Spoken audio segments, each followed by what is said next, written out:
I'm your host, John. I'm back with my bestie, Nikki. Nikki, how are you? I am great. I'm so excited for tonight.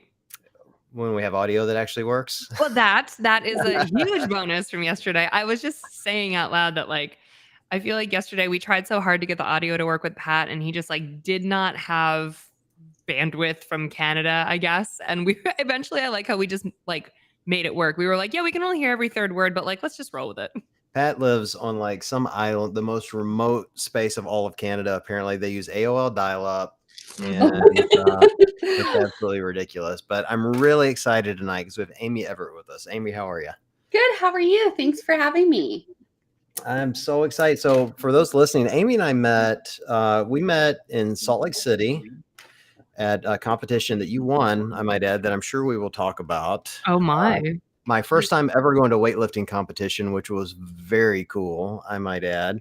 And we met for like 5 seconds. She was walking around with one of our athletes, Maddie, and I was like kind of momentarily starstruck. And you guys chatted with Savannah, who I was there supporting, and then that was it. It was like 30 seconds. So when we had, who do we have on a couple weeks ago? Nikki, help me out. Strongman. Rob, yes.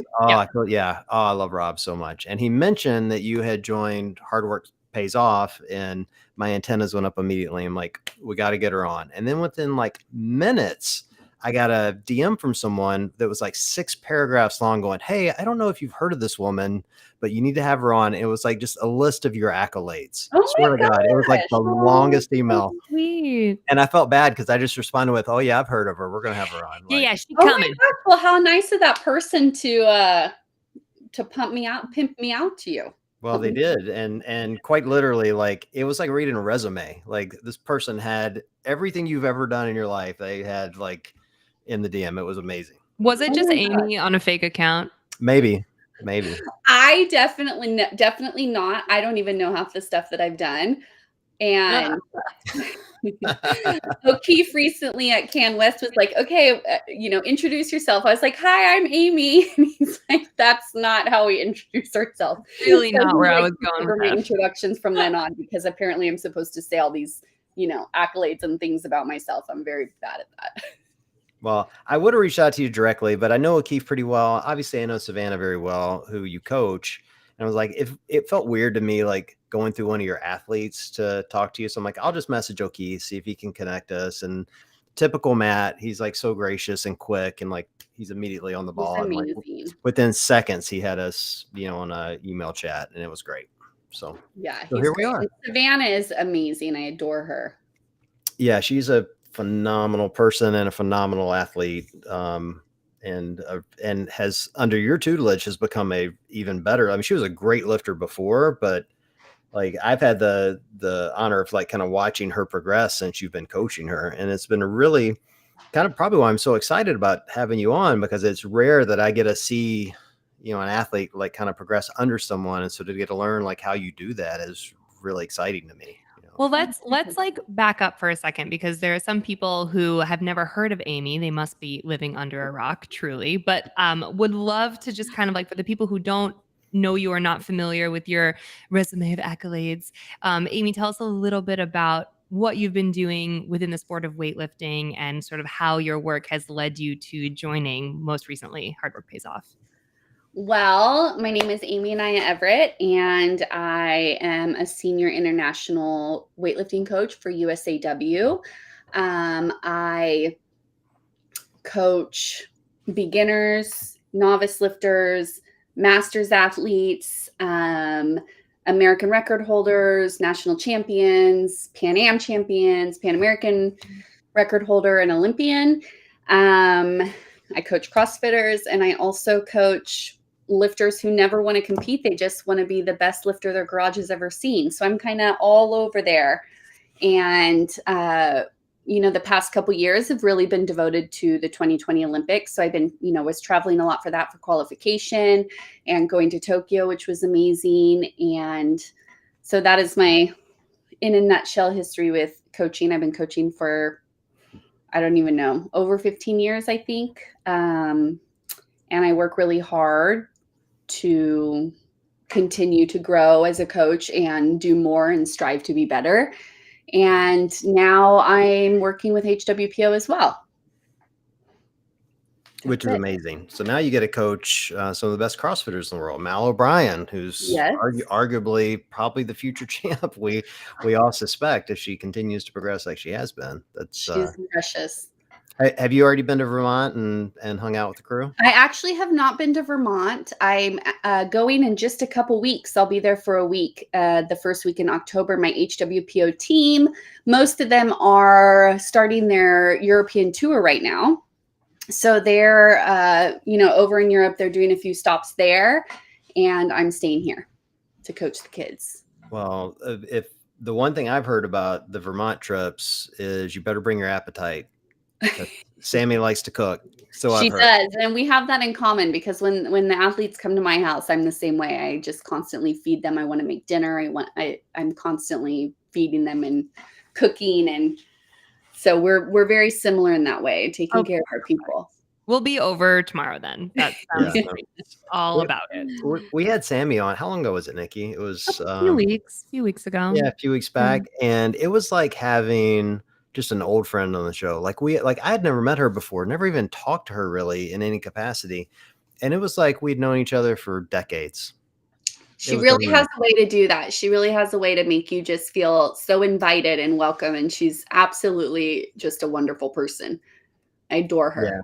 They all are. It's really, that's what, when I heard you were with Hard Work Pays Off, I was so excited about it because all that entire crew is just, I've yet to meet anyone from there that I didn't think, man, that's just an awesome person, between Keith and, obviously Matt and Sammy and Rob. It's just like every single person we meet there is just salt of the earth. So Matt and O'Keefe definitely really know how to surround themselves with like-minded individuals and just really cool people, really amazing people. I'm so honored to be a part of that.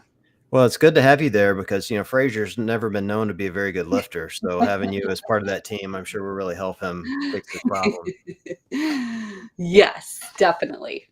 That was interesting to me, though, when they announced you were taking this over. And you're a consummate professional, so don't take the question wrong. But Matt has been kind of legendary in the CrossFit space for being a great lifter. And so it was really interesting to me when they're like, all right, we're going to, I don't know if outsource is the right word, but bring in someone to specialize in this. Do you feel any pressure from that at all? Or is it just like, hey, I'm going to come in and knock your socks off? Of course I feel pressure.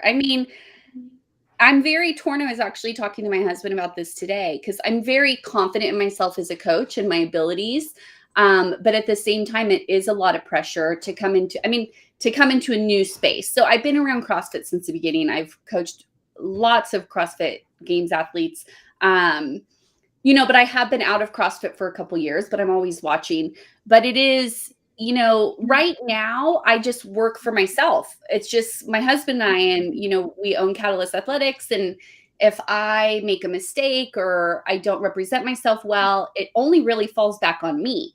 And now I have, one of the best athletes of all time saying, hey, I want you to be the face of HWPO Lift. And there is a certain pressure that comes along with that because I want to do a good job for him in O'Keefe and the whole team, but also I want to do a really good job for the community. And I want to, I don't take it for granted that he chose me out of anybody they could have chosen. He and Sammy and O'Keefe chose me, and I don't take that for granted, and I don't take it lightly. And so that's where the pressure comes from. Like, now I'm not only representing myself, but I'm representing this new family that I have. And so I not only have to do a good job, for my athletes, but now these other people that have welcomed me into this team and to the entire HWPO community, not to mention the Games athletes I'm working with. And so I do feel pressure, but it's not because I'm not confident. It's because I really want to represent Matt and HWPO well, if that makes sense. Totally. I think that makes a ton of sense. I think it's got to be different types of pressure. Obviously, like running your own business and building your own brand as you have over many years, like comes with its own set of difficulties and pressures and figuring out how to just like sustain that kind of a business model. But yeah, I mean, suddenly when other people are relying on you, it's like, oh man, if I fucked up my shit, that's whatever. That's me. I can deal with Right. my own. But then now someone else is involved, and yeah, it's scary. It makes it a little bit scarier. And I'm no new person to pressure. I felt pressure my entire coaching career. You know, as a female coach in such a male dominant world, there's not very many female coaches. And you know, so that has been a pressure in its own, but I never took it as like pressure in a way that felt like it was buckling me or anything. I always have put my head down and work hard. And I'm not going to stop doing that now. I'm just so grateful for the opportunity and I'm excited about it. And I know that I could do amazing things. And so, like I said, my confidence in knowing what I can do is really fueling me. But there's a little hint of Sure. there, like, oh God, what if I fuck this up royally? Do you still like feel any weirdness or get any, I don't know, sideways looks or whatever? I mean, being a female coach in a male dominant field is always going to have its associated challenges. But when you have the pedigree that you do, like, I feel like eventually at some point, everyone's just like, oh my God, that's Aimee. Like, duh. Like she's supposed to be here. She's earned her spot, whatever it may be. But do you still get any like, I don't know, can a woman really coach weightlifting? Definitely. Yes. Truly, even after all these years? I do. Yeah. And I think that I have, you know, I've never been one to like wave my arms and be like, look at me, look at what I've done. And I just want my work to speak for itself. And I feel like I've done a really good job at that. So like a lot of the naysayers and a lot of the people who do think, oh, you should have hired this person who's a male because he knows more than she does, you know, which is horrible to hear. And it's like, definitely there are people where I've earned their respect and they've seen the work that I do and how hard I work and, you know, my results and who I am as a person. And I think that that speaks for itself. But there are still people who are like, she just gets lucky or, you know, she whatever got lucky with this athlete. And it's like, no, that's not really how it works. It's like the saying that you hear sometimes where it's like, when people are saying, oh, you just got lucky and got this job or whatever. It's like, well, wait a minute. I've been in this sport for 28 years. That's not luck. That's 28 years of working and learning and growing. And yes, it seems like now like things are paying off, but I've worked for those things. And, you know, and so I don't ever want to be in a position where I feel like I have to defend myself as a female coach. And I don't like when people are like, you're really good for a female coach. It's like, oh no, my God. I don't place, I am a female and I recognize that I am in a male dominant world, but I don't strive to be the best female coach in the world or in the country. I strive to be the best coach in the world or the country, right? So it's like, I don't want those limitations on me, like, oh, you're great for a female. No, I'm just great. Like, I don't ever want to look in the mirror and say, why are you striving to be better than the worst? Like, I don't want to feel that way, that I'm striving to be better than like someone down here. I'm striving to be better than everybody up here. And I'll stop at nothing to get there, really. Not a girl. It's just bananas that after so like if you got to cut your teeth in any profession or any sport, I can respect that. But after so many years to still have that sort of like doubt placed on you for no good reason at all other than you have a vagina, like it just doesn't make sense. It doesn't make sense to me. It doesn't make It's any like, sense. oh, so he's better than me, even though we've had the same accolades or the same things that have accomplished, but he's better because he has balls. Like, how does that work in your I head? don't understand it. I don't understand. And I never will. I could talk about this for a really long time, but I digress. Plus, balls are fragile. You got to be careful with balls. They are. They're so fragile. They're That's very a good fragile. that's a good way of putting it, John. Very, very fragile. But that is wild. But I do think that what you're doing by just I want to say this right because I don't want to be like, well, what you're doing by being a woman in this sport because it's not like that. But it's like what you're doing by setting your own goals, regardless of whatever anyone else may do or think or say. Like that is to me what is really making you a leader in this sport. Like, you're like, I want to be the best fucking coach in the world. I want to And have that's my what I really athletes at the try. top of the podium everywhere. It doesn't matter. It doesn't matter who they are or who I am. Like, here I am working. And I think that work ethic and also the way that you approach, and I want to talk about that separately a little later on, but the way that you approach your coaching from every angle, from a strength angle, from a mental angle and an emotional angle, like all of that, I think is just, it sets the bar really high. Yeah, I want to, and I want to work hard no matter who I'm working for, meaning what Totally. athlete, whether it's the mom with 3 kids who's trying to be the best lifter her garage has ever seen with no aspirations to compete, or someone who's trying to qualify for nationals, or someone who wants to podium at the games, or someone who wants to make it to the Olympics or podium at the Olympics. Like, I feel like I put my same soul into whoever the person is, because their goals are important regardless of what their goals are.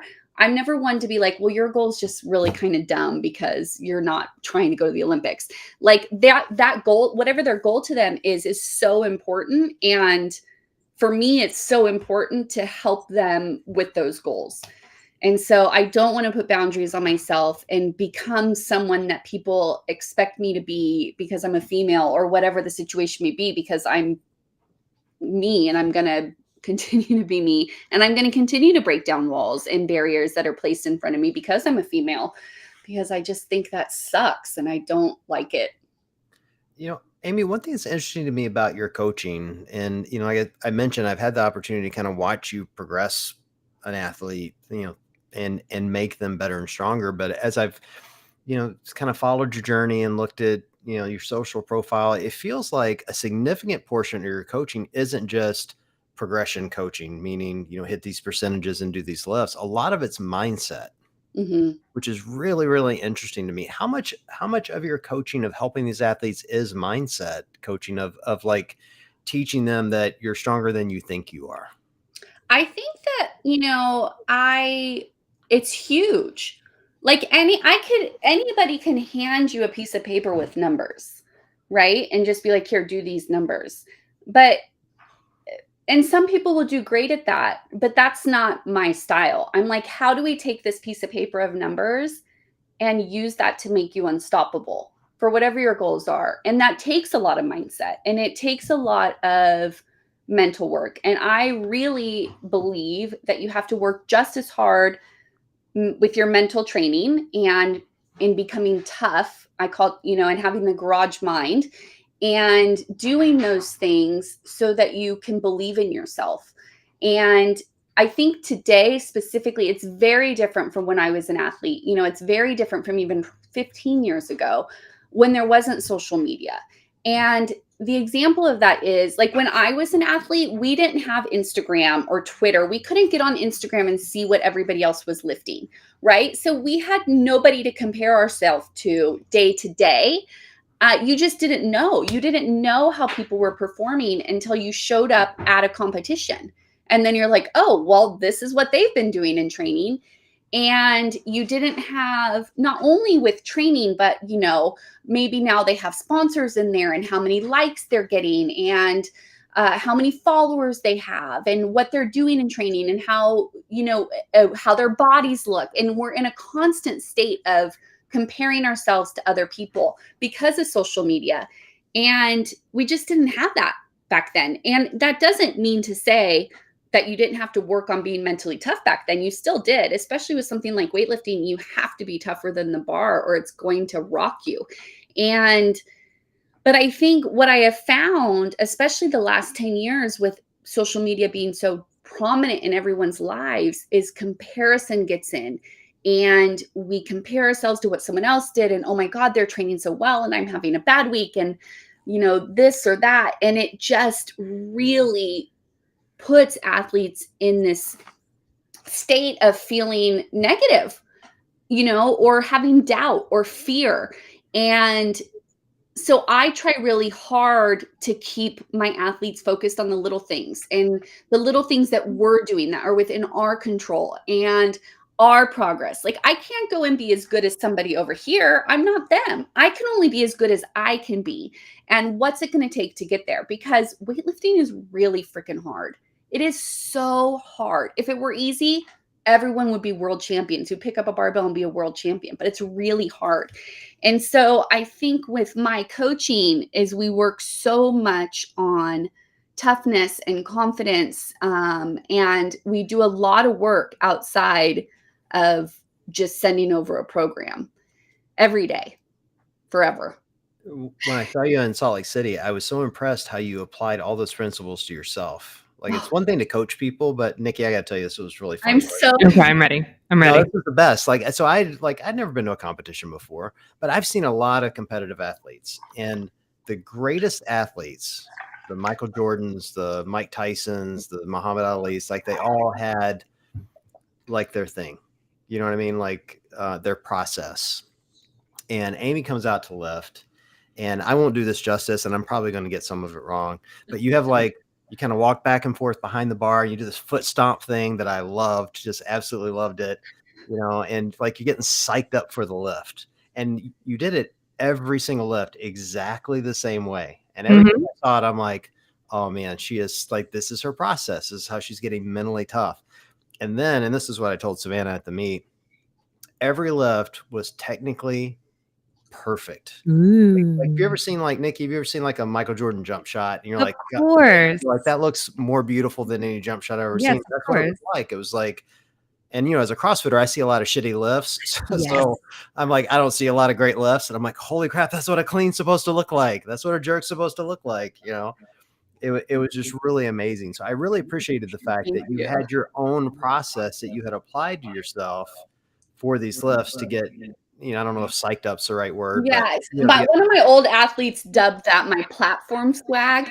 It's like what I do. Yeah. You know, and I call it my recipe for success, which is a whole other conversation. But you know, it's the first time I had competed in 7 years. So a lot of my athletes, Maddie and Michelle, came and coached me, and they'd never seen me compete before. They'd seen me in the gym and you know, training, but they'd never seen me compete, and it just terrified them. They were just like, oh my God, don't say anything to her. Do we say something to her? Do we give her a cue? What do we do? Oh God, look the other way. Don't look her directly in the eye. Don't do it. Well, that part was pretty cool too. Like Maddie Rogers was on the side, like kind of shouting for you and cheering for you. And I'm sitting there like, it's so surreal. Like Maddie's arguably the greatest on the planet. Like she's just this amazing athlete. And she's over there like shouting at you as you're lifting, you know, it was more intimidating for them than they expected. You know, at the beginning, she's like, oh, how the tables have turned. I'm going to be your boss now and coach you. And then like, you know, once I started going out for my first attempt, she's like, oh God, maybe I don't want this job. What do I say? What do I do? I was really, I mean, I had set these goals. They knew what my goals were. I was supposed to wanted to snatch 80, but Maddie messed up. Don't tell her I told you that. She'll forever cry. That's why she was crying. She'll forever be upset about it.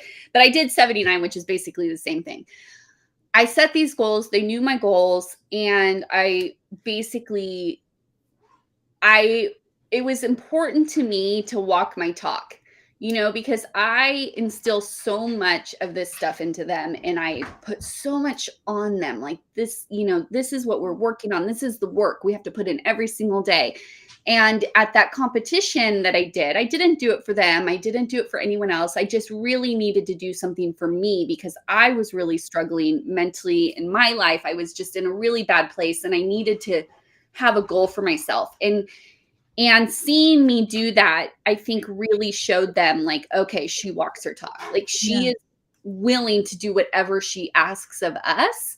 And not that I don't think that they ever doubted that, but I think seeing that was really special for them. And I'm grateful that they had that opportunity to see that, you know, and even my athletes that weren't there, they were able to see that. And I think that it was really an amazing thing for them to see me compete because none of my athletes I have right now have seen me compete. So it was cool.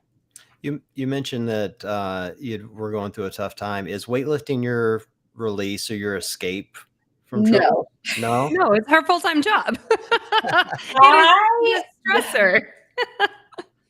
Sometimes it can be, but let me tell you, when I'm in the gym coaching all day, when I'm watching weightlifting videos all day, when I'm talking about weightlifting all day, the last thing I freaking want to do is weightlift. Of course.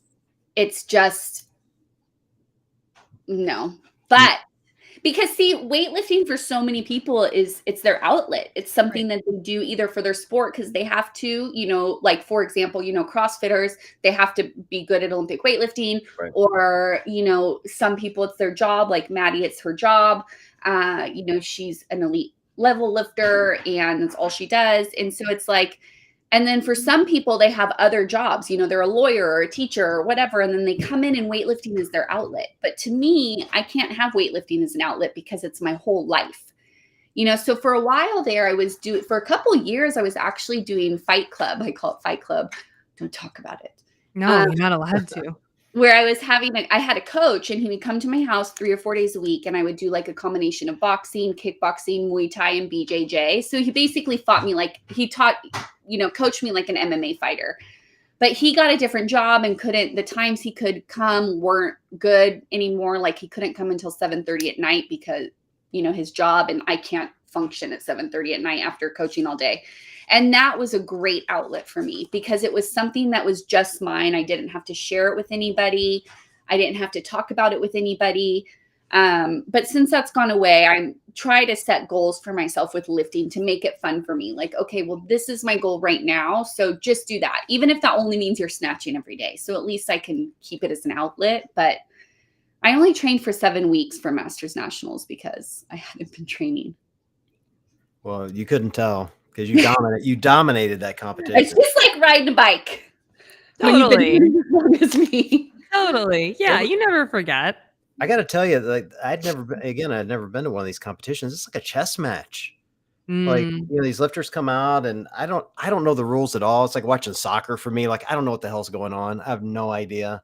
And, somebody's supposed to come out and then all of a sudden they're not coming out and somebody else is coming out and left and you guys are changing weights every 5 seconds. Yeah. There's a lot of battling from behind the scenes. It's very intense and very cool in that regard. Pretty cool. It's not just people lifting weight. It's people like trying to one up each other, right? That's a lot of strategy. There was a lot of strategy going on. And if I remember right, I have a really crappy memory at this age, but you guys put some strategy together for Savannah and she ended up, the people around her, they were changing weights here and there, and it messes up the other people when you change the weights. They're not anticipating it, and it's a real mind game. It's a really interesting sport. Really interesting. Yeah, I had to leave early, and so Michelle, who coached me, she jumped in for Savannah, and we talked about her plan, and Savannah just crushed it. She was so ready. Yeah, she did great. It was such a cool sport. It made me want to come home and build a platform in my basement and buy some. I didn't. Don't care. I didn't. No. I didn't do it. I'm still a CrossFitter, but yeah, it was very, very cool. Plus, I would never wear the singlet. Not in a million years would I. You would rock the singlet. Oh, John, I think a singlet should be in your future. I want a singlet with cats on it. Okay. Like cats, like Bean's face. Yes, we'll make cats would definitely distract everyone from the fact that you're in a singlet if you have that on. It would be amazing. You should wear the gymnastics singlet that's basically just a leotard. That's what you should do. 100%. I'm here for it. I think I'd look like Olivia Newton-John and Xanadu. That's why I would never wear a singlet.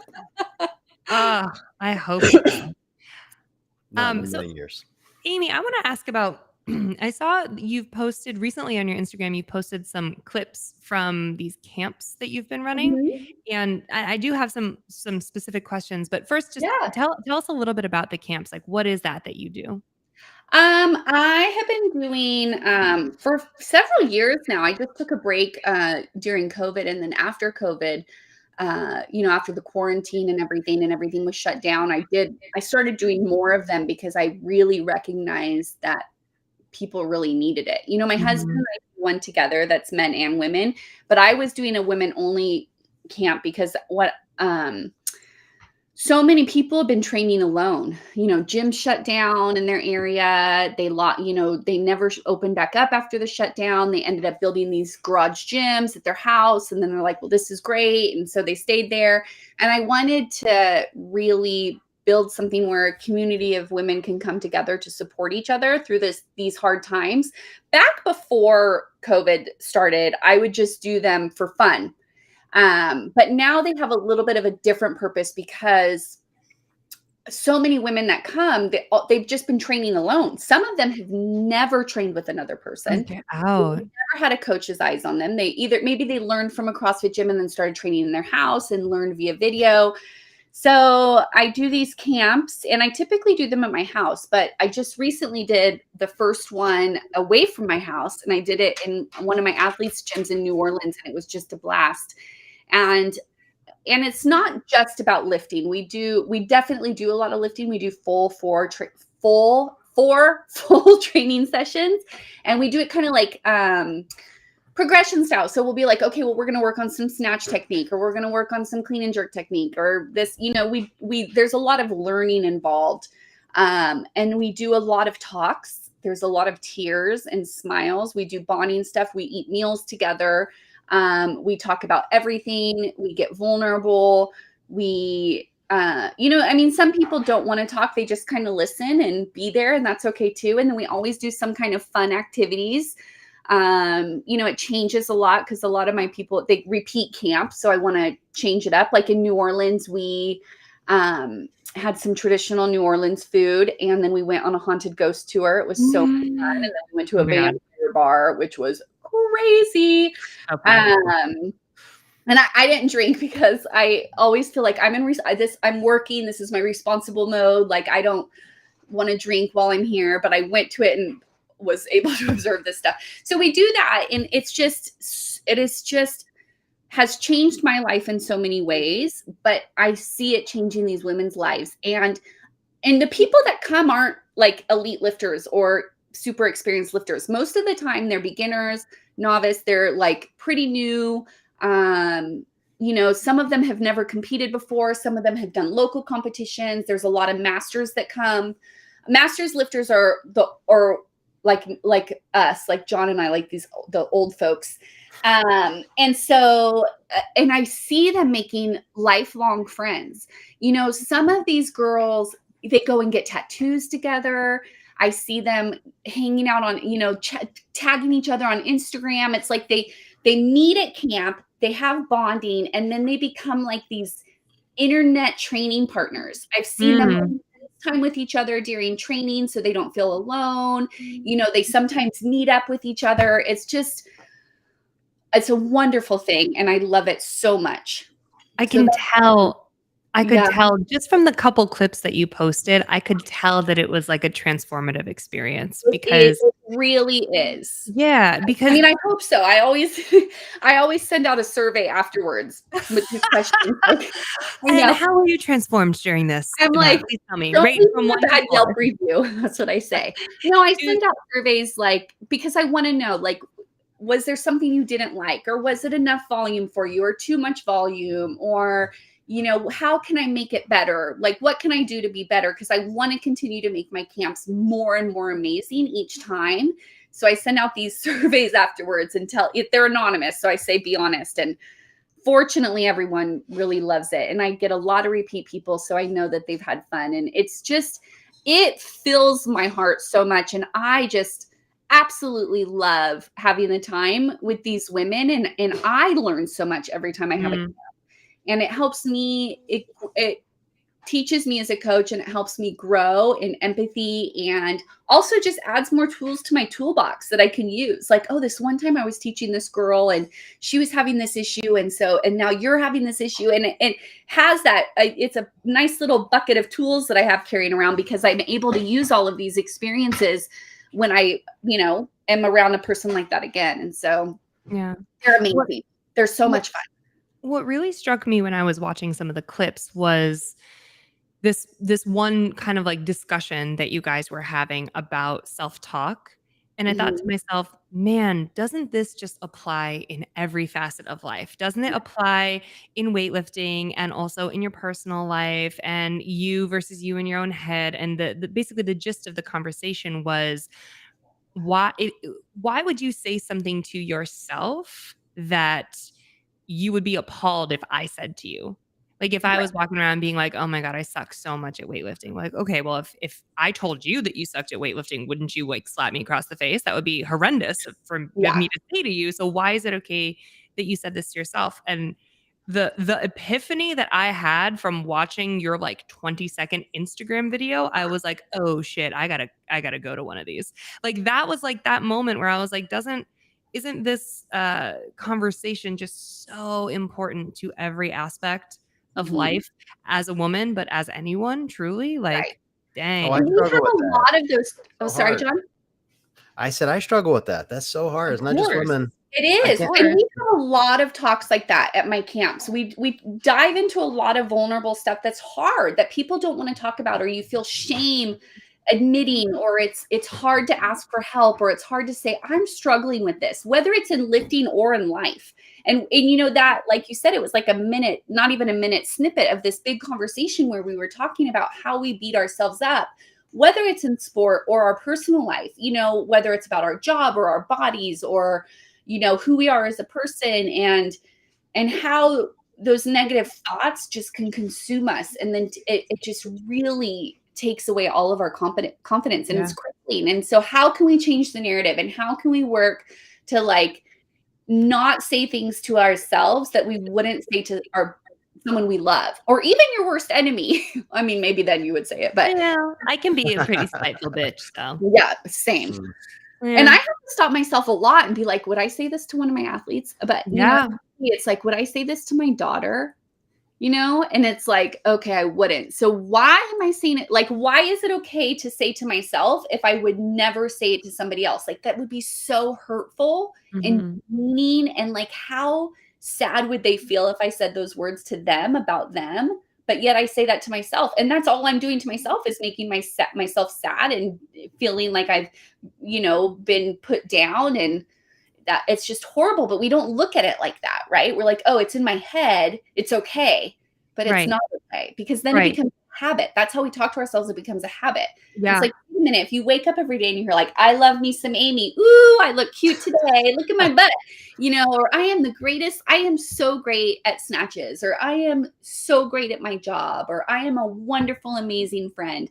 Like, if we talk to ourselves that way, that becomes a habit. Like, if we're powerful enough to make ourselves feel like shit about ourselves, then we're definitely powerful enough to make ourselves feel great about ourselves. You know, and that's what really got me about that clip, was it wasn't like the fact that it was like squishy and wonderful and tears were flowing and everyone hugged afterwards. It was like just a straight up shift in perspective. Like, I need someone to slap me across the face with that shit sometimes.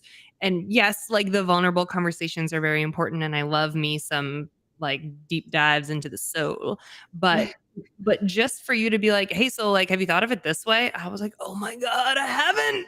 Yeah. Dang. Good. Well, I'm glad it resonated with you. 100%. That was really impactful. So sign me up. Let's do a camp in Rhode Island. I volunteer. I'm doing one in Hawaii in a couple weeks. I'm really okay. Let's do that one instead. I changed my mind. Hawaii sounds way better than Rhode Island. Hawaii is way better. I want to go to these. I struggle with this too. I do this all the time. I can't tell you how often I get up and look in the mirror. I'm like, oh, I'm so fat today. Yeah, it's tough. You know, or I have a bad lift or a bad workout or whatever. I'm like, oh, I'm so bad at this. And I'm always so impressed at people that can view themselves in such a positive light. And so I'm trying to build this kind of inner dialogue of, I control it. So if I wake up and I go, you know, I feel bloated or fat, or I don't look the way I want to look, but I control it. I can still go do something about it, and I go attack it. But it's hard to have that constant. It is. It is hard. Kind of I mean, as perfect and confident as I am, or as I appear to be on Instagram, I struggle with it a lot too. And that's why I think I'm so open about teaching it to people. Like, I get it. I do it too. And I have to catch myself and be like, how can I change this narrative right now? Like, what is a positive I can focus on today instead? Even if I have to repeat that in my head for like the next 10 minutes to distract myself from the negative thing I'm telling myself. But it takes a lot of work. And then those habits, it starts to become a better habit, where like the second you start to think of it, you're like, nope. You tell that little fucker on your shoulder who's like whispering in your ear how terrible and fat and ugly and slow and crappy you are at everything in life, and you just look at him and be like, you don't know shit about me, because I am. Right. What I love Not about today, this and brain.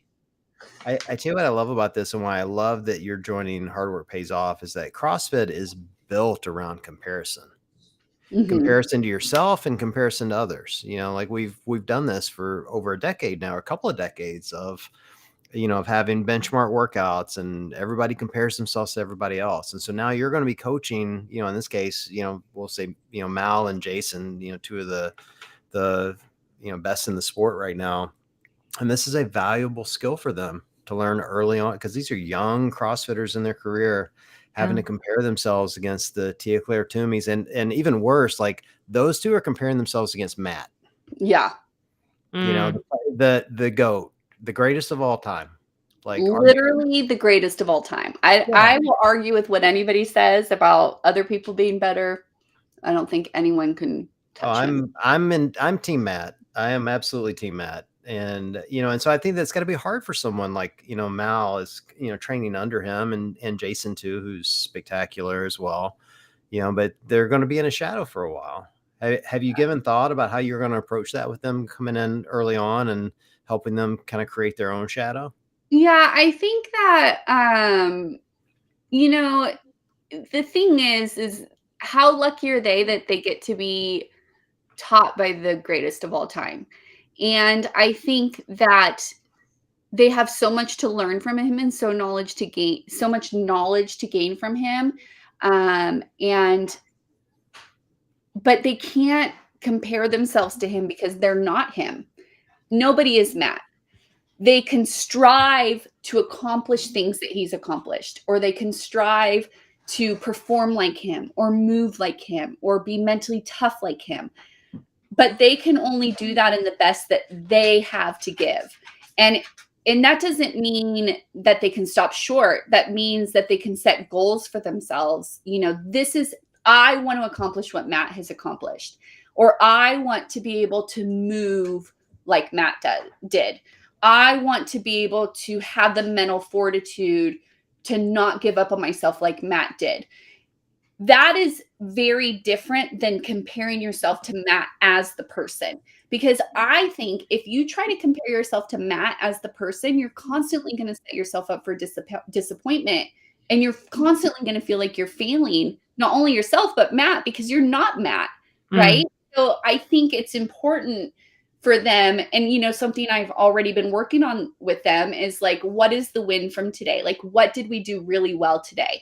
Like, I understand this, and this is not going well, and we're learning these things, but what did we win? Like, what did we learn today, and what can we take into tomorrow to make that better, but then also to make the things that didn't go great better? And that's how you constantly get better, right? We keep focusing on the little things, and then a little by little becomes a lot. And so I don't want them to compare themselves to other people. I want them to compare themselves to them yesterday. That's the way I look at it. I love that. I love that so much. And because, you know, these are two CrossFitters, I'm excited to see their progress. And I kind of always wonder that about them. It's like, it's got to be hard training with someone like Matt, who, you know, is the nicest guy on the planet. You know, it's not a critique of Matt. It's just like, how do you live in that shadow and like come up under it? And so I love your mindset of how you've got them focused on themselves. Like, yeah, it's just got to be that shift in perspective. And I don't think Matt would want them to put that pressure on themselves. Right, exactly. You know, I can't speak for him, and it's not a conversation we've had, but knowing him, I know that he wouldn't be like, you guys have to be like me. Like, no way. You know, he wants to teach them to be the best that they can be, and to be unstoppable and unbreakable and powerful and strong minded and physically. And I mean, that's what I want for them too. And I think that comparing yourself to somebody else constantly is just so hard on your mindset. It's really draining, and it holds you back in a way, because you don't want to walk into the gym and be like, I'm never going to be as good as Matt. So are you going to be exclusively coaching the athletes under Hard Work Pays Off? Or are you going to be doing a lift program? for hard work? So yeah, so we have HWPO Lift. So like Rob talked about with you, he has HWPO Strong, which is Yep. the big three: bench, squat, and deadlift. And I'm going to be doing HWPO Lift, and that's going to start early November. And it's basically going to be a program that is Olympic lifting focused. So it's going to have, the snatch, the clean and jerk, squats, pulls, all the exercises to help you be better at snatching and clean and jerking. But it's also going to have CrossFit workouts like Metcons and conditioning in there that are optional. So the great thing about it is it's going to complement each other. So, that way it takes the guesswork out. So you're not doing this lifting program and then going and trying to I'm getting a notice that it says my stream is having connected issues. Can you hear me okay? Yeah, I I know can you're still good. hear you. You're Yeah. good. Yeah, good.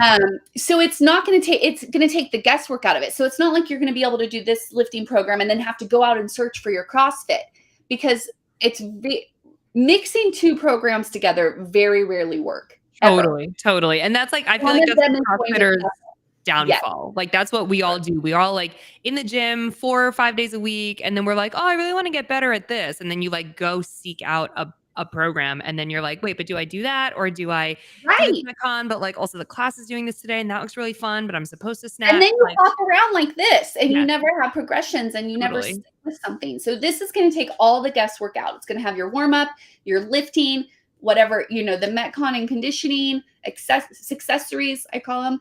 And you'll have your whole program right there. However, the CrossFit part is going to be optional. So people who only maybe want to CrossFit 1 or 2 days a week, but still lift 5 days a week, then they can do that. Or if they want to lift, it's going to complement each other and be one amazing program so that people don't have to like guess what they have to do or try to put two programs together, which means one of them is going to suffer. Right. It's huge. I know you've coached a lot of people over the years, but are you prepared for the masses? Because that's a great question. Matt's got a lot of followers and there's a lot of people signed up for Hard Work Pays Off. I'm really excited. Yeah. So that is what HWPO Lift is. With the athletes, I'm focusing on them during the off season. So between now and December to January, they're going to be we're going to be full-time lifting basically. And then that will be their CrossFit stuff on that. These are athletes that are like on the games track. Yes. No, the games athletes. Like now. That's what I mean. Yeah, the games athletes. So they're going to be really trying to get strong and then they're going to get fast. Yeah, we're going to work on them. This is such a monster advantage. I don't think I hope people recognize that. Like the average CrossFitter, people don't think about what goes into the games. They just think Mal's great, and she is great. Yeah. Like in so many ways, Mal is so spectacular. And without stroking your ego, Aimee, you're such an advantage for Mal. Such an advantage for her. Like I'm just thinking of that of like her and Jason having you in their back pocket to get better at what is a significant part of our sport. Like, man, I kind of feel bad for the other CrossFitters. I got to be honest. Like, it's a big thing. It's going to be great. I have a good group of people I'm working with over the next couple of months, and we're going to have fun. And they're going to be here next week at my house. I get them for like 9 days, and I'm really excited. It's great. And, they trust me, and we're building a solid relationship. I've been working really hard at fostering a relationship with each of the athletes. And I want them to know that they can trust me and talk to me about anything. And, we talk about we're starting to trickle into, different things, but it's, when you get new athletes, you have to it's like any relationship, you have to really work hard to build a solid foundation of that relationship so that there's trust and just a good solid relationship so that we can communicate and, all of those things. And so I've been really having so much fun getting to know each of them, and I adore them. I'm attached already. It's so important. It's worth mentioning too that whenever you're a coach, you're also a part-time therapist. Oh yeah, It's unavoidable because people are either coming at you for their release, like we talked about in the beginning of this episode, or they're working really hard through something, and that inevitably is tied to some sort of emotional mental game. It's whether it's they're there to push through the really hard day they had, or that's just literally a really hard lift that they're trying to accomplish. Like, you can't avoid it. I have been coaching CrossFit for 10 going on 11 years now, and the personal things that come up, just like you're that rock for someone. And so you can't avoid it. You can't avoid like needing to build that trust, because inevitably they're going to be like, hey, Aimee, let's work on my snatch today. And also, like, my dog is sick, like whatever it may that be. life stuff trickles Uh-huh. in and affects training. So it's like, oh, well, I was up all night. Okay, well, why were you like Exactly. effort today? Were you up all night, like at a bar hanging out with your buddies? Or is it because your dog was sick or you were fighting with your girlfriend or, whatever? Like, that stuff that happens in real life, even if it isn't an incident that just happened yesterday, but if it's like something that's been affecting you emotionally, we have to work on those life things too, because they will affect your training. Yes. They will. 100%. So nobody can leave that all at the door. Like, even if you pretend like, I'm tough today, I'm strong, I'm going to do great, like subconsciously there, it affects you, or it affects your recovery, or, so yes, it is. I am one of those coaches where it's like, sometimes I worry that I have a little bit I try to have a little bit too much control, because I'm like, okay, let's talk about this, because I want to talk about this before you go in and train. Or, we have to work on all of these things. We have to work on making you a happier, better, more amazing person to make you a happier, better, more amazing athlete. Okay, but Aimee, that's a lot on you though. It is. Like, that's a lot of stuff to shoulder. And I can tell that you think of all of your athletes as your babies. Like, all of them are important parts of you and your family. So like, that's a lot for one person to take on and be like, we have to make you happy and make your life better and fix your anxiety. And then also everyone needs to lift. Like, we got to do all these things, you guys. Come on. I know. I mean, unfortunately or fortunately for my athletes, that's just the coach I am. Yeah. Now, am I that way when I I have this program called Aimee's Ladies, and there's, hundreds of people on there. Am I that way with all hundreds of those people? No, I don't individually talk to everyone about their life. Right. But for my athletes, my competitive athletes who I talk to every day, all day, yes, I'm that person for them. It's a lot. So, but also I know my limits. I know I know when I can't take on another athlete, and I say, I have a wait list. I don't take on more than I can handle ever. So, and I'm aware of that, so that I don't. Because if I become a useless piece of crap, what good am I going to be for my athletes, right? That's the truth. Nikki, you called it part-time therapy, but I think it's full-time, whatever that's worth. And kind of famously, Aimee, Maddie, who you coach, has been very open in social media of like struggles with anxiety and those things, and it's had tremendous success under you. Thank you. And when I see, and so I've kind of watched that journey over the last year where we'll have meets or even just training where she's having the anxiety issues. And then when she'll have an amazing meet. And I feel like that's your influence of being able to be that calming force and to be someone that she can go to and listen to. And I'm kind of envisioning you being that person now for CrossFitters. And I think that's why I'm so excited about you joining Hard Work Pays Off, because this is a very tough mental sport, both competing against yourself and others. And to have someone like yourself that has that kind of experience to be able to coach people through those mental challenges that come with it is just really kind of a special thing. Thank you. I hope. It's hard for Maddie. I'm very proud of her. She is the most watched weightlifter in the world. Her social media following is more than any other weightlifter. And I am so proud of her for being open about her mental health struggles and using her experience to help other people. She does get a lot of hate that, quite frankly, pisses me off. Oh my God. Yeah. Oh, you had a bad meet and you talked because it was, you were having terrible anxiety. But when you do good, your mental health is fine and you don't have mental health problems all of a sudden. So whenever you have a bad meet, you make excuses and say it's because your mental health. And people have this in their brain. I'm like, no. Oh my God. She clearly is going to have good meets and bad meets. And sometimes those bad meets are because mentally her mental health was struggling that day. but she's also the first to say, I had a good brain day today. I'm proud of my brain because I was able to fight through the mental struggles in order to have this great day. And if anybody that has mental health issues, whether it's anxiety or depression, you know that it shows up some days for no fucking reason at all. yeah. You have no control over it. So it's like, if it comes today, sometimes you have a good grasp on it, and sometimes you can handle it really well, and sometimes you can fight through it, and sometimes you simply cannot. Right. And that is not making excuses. That's being honest. Like, I was not able to be better than my mental health today. I wasn't able to get a control of it, or I was able to get control of it, or I didn't have any mental health issues today. And anybody who suffers from severe anxiety or depression knows that it's like this, and you have zero control. And so it makes me mad when people say that, like, oh, she's just making an excuse. No, it's really not an excuse. She's just choosing to be open and honest about it, so people understand that you shouldn't feel shame if you have a bad mental health day, which I think is incredibly brave of her, even if she's being crapped on about it. There's not a single person on this planet with perfect mental health. And so it just blows my mind when people are like critical of anyone who's open and honest about the way that they're feeling, because everyone has shit days. Yeah. And so if I have more than you, okay, like, what are you counting? Mine versus yours? Like, it's so weird.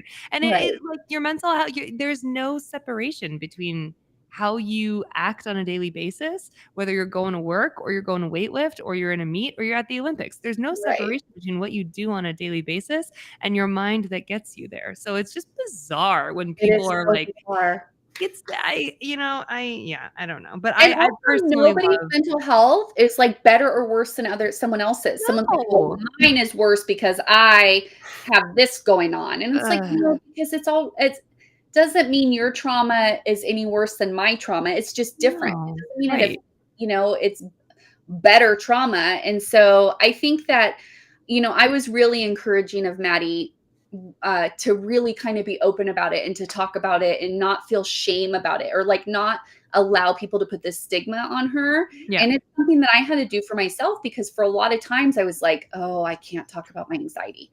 I have been diagnosed with severe anxiety and I'm on medication. I had I did have a traumatic childhood.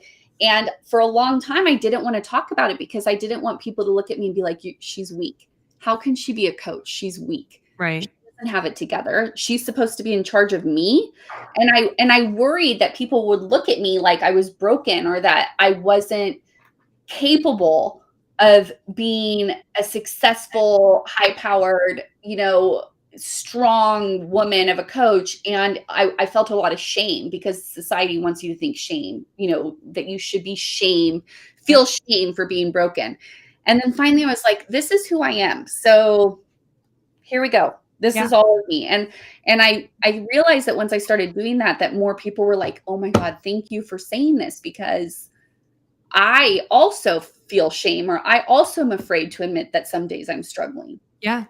I think the more that people hear it, even if they don't say, oh my God, thank you so much for saying it, like, the more people hear it, the more comfortable they might feel. And I think that understanding that the struggle is shared is sometimes one of the most compelling and calming and helpful resources. Just understanding that you're not alone in how you feel. And is part of why I was really, really, and still am really vocal about like the severe postpartum anxiety that I went through when I first had my son. It's like, because no one talked about this shit. And then I just found myself sitting in my living room going fucking nuts. And I'm like, how come no one ever said anything? And the more people I talked to, they were like, oh yeah, I did this too. And the best therapy I had was talking to other moms who were like, I also had this, and this is what happened to me. And I'm like, well, where were you people when I told you? Actually, John was one of the most vocal people about like, you probably aren't going to want to come on the podcast for a little bit because you're going to be feeling a little nuts. Yeah, I told you. I know. Here's a true story. So when my oldest daughter has terrible ADHD and anxiety issues. And we took her to the pediatrician to get her diagnosed and to get her some medication for it. And we're sitting there talking to the pediatrician, and she's asking her all these questions. And then the pediatrician starts asking me questions. And about halfway through, she's like, have you heard a word I said? And I'm like, no. She's like, so then she started asking more questions. She's like, yeah, you've got it too, asshole. Like, she sat there and diagnosed me for about 15 minutes. And then all of a sudden it occurred to me, like, I start running through my brain of like every stage of my life from high school until, that was in my 40s and now in my 50s of, what I thought was, oh, I'm just not good in school. Turns out I had terrible ADHD. Mm, Oh my gosh. Yeah, I had so no funny. clue, like no idea, and it really changed my life and like, this concept of why it's so important to talk about it. Cause I fully agree with you, Aimee. Like, there are days I can't get out of bed. Or I don't want to Totally. get out of bed. And, I can see where people would, and I've seen those online arguments people have with Maddie, and kudos Oh to my her, by the God. way, because she claps back at all of those She assholes, does. all of them. Like, she's Yep. really good about fighting Clap back. back and then blocks. Yeah. Uh-huh. She's the best. But, it's But it like, doesn't mean that those comments don't hurt. Of course oh, not. yeah, they absolutely hurt. John knows all about that.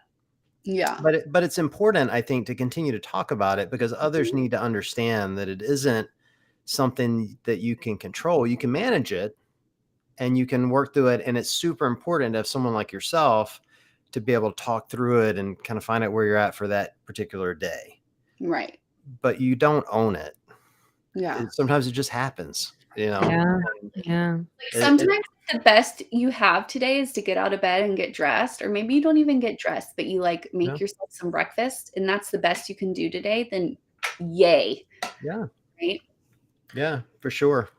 Well, Mm. I love what you guys are doing. I will say, when I met you guys in Salt Lake City, I fangirled a little. I love Maddie, but not because she's a great lifter. She scares me when she lifts. Mm. She's so much stronger than me. I can't wrap my mind around someone her size that can lift that kind of weight. It just So scares cool. me, like, and I'm a dad, so like I she's a young girl. Like, I see her lifting, I'm like, oh my gosh, she's gonna Oh die. my gosh. Your skeleton. Oh God. Yeah. However, Nikki, if you don't follow this, she shelters cats, like kittens. Oh. They're so cute. She has all the feral cats now come to and live at her house. Oh God. She has so many cats, and being my cat's like right next to me right now, and I love cats, so I love that. And she and I share this love of John Mayer. Like, I can't even, like, hold on, wait, I have like a poster that's his poster on the wall back there. Some John Mayer. Her husband really loves John Mayer, so she really likes John Mayer. I feel like they go to like every concert that he has and multiple times. Oh, he's the greatest. So I think we're kind of lost souls that way. Music, that's how you're related. That's it. Yeah, a little bit. I think we're not related in weightlifting. There's no doubt about that. No one really is. No one can really are related to her in weightlifting. Yeah, well, that may be true. Well, we're kind of right up against time, but Aimee, I'm so excited for you. Yeah. You're such a great addition to Hard Work Pays Off, and Matt and Sammy and the rest of the team, they're super lucky to have you. Gosh. So. How I'm lucky. I mean, thank you for that. But how lucky am I that I get to be part of something so amazing? And I'm just so excited for coming months. And I'm so grateful that they chose me. And I hope that Bean came to say hi. My cat's somewhere, but Blue's right here. Oh, hi, Blue. Look at this guy. He's so ridiculous. Everyone on the internet loves Blue. He's so I know. Blue came in. He was carrying his toy. I was like, you gotta play with the toy. Oh, there's a cat. Hi, Chloe. Oh, there we go. Well, thank you for saying that. I am very, very lucky to have the HWPO family, and they're amazing people and my new family. Yeah.